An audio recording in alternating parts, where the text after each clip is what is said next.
ஒரு காலத்தில் இலங்கை இந்தியாவில் சேர்ந்த பூமி தான் அது. அப்போ ஏதோ ஒரு பேரழிவெல்லாம் வந்து பிரிவு கடலெல்லாம் பொங்கி பிரிஞ்சது தான் இலங்கை.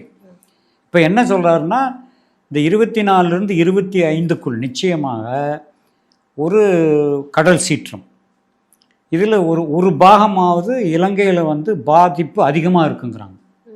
அவர் சொன்னது ராவண பூமி கடலில் மூழ்கும் அவர் சொல்லியிருக்கிறது. மூழ்குன்னா மொத்தமாக மூழ்குன்னு சொல்ல, அந்த மாதிரி நம்ம சென்னையில் மழைக்கே வந்து பாதி மூழ்கிட்டு தான் கிடக்குது. அப்போ கடலே பொங்குச்சுன்னா, உங்களுக்கு 6 குளம் ஏறி தண்ணி போயே நம்ம தாங்க முடியல, கடலே பொங்குச்சுன்னா. ஸோ அது வந்து அந்த மாதிரி இயற்கை சீற்றங்கள் இருக்கும் அப்படிங்கிறது வந்து நான் ஏடுகளில் படித்தது. சில பேர் கேட்டாங்க அது எந்த ஏடுன்னு, அந்த அளவுக்கெல்லாம் எனக்கு ஞாபகம் இல்லை. ஒரு சித்தர் வந்து எனக்கு பல சித்தர் ஏடுகளில் படித்து காமிச்ச விஷயம். இப்போ அவர் படிக்கும் பொழுது என்ன சொன்னார்னா, இதை ஏன் நான் உனக்கு படித்து காமிக்கிறேன் அப்படின்னா, இது ஒரு காலத்தில் நீ சொல்ல வேண்டி வரும்னு அன்னைக்கு சொல்கிறார். நான் சொல்கிறது 74ல், வருஷம் 50 ஆகி போச்சு. அப்போது அது ஒரு அவரே தீர்க்கதரிசி மாதிரி வந்து நீ சொல்லுன்னு சொல்கிறதுனால நான் வந்து ஒரு யூடியூப் சேனல் கொடுத்தேன்.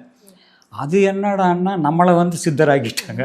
நான் சித்தரெல்லாம் கிடையாது, சராசரி மனிதன் தான். பட் உங்களை போல தான் எனக்கும் அந்த பயமெல்லாம் இருக்குது, அச்சுறுத்தல் இருக்குது. எனக்கு என்னென்னா ஒரே ஒரு வந்து இயற்கையோடு ஒத்து வாழ்கிற பக்குவத்தை மனிதர்கள் இழந்து விட்டார்கள். அந்த இயற்கைக்கு உண்டான மரியாதையை நம்ம கொடுக்கலாம், அதான் உண்மை.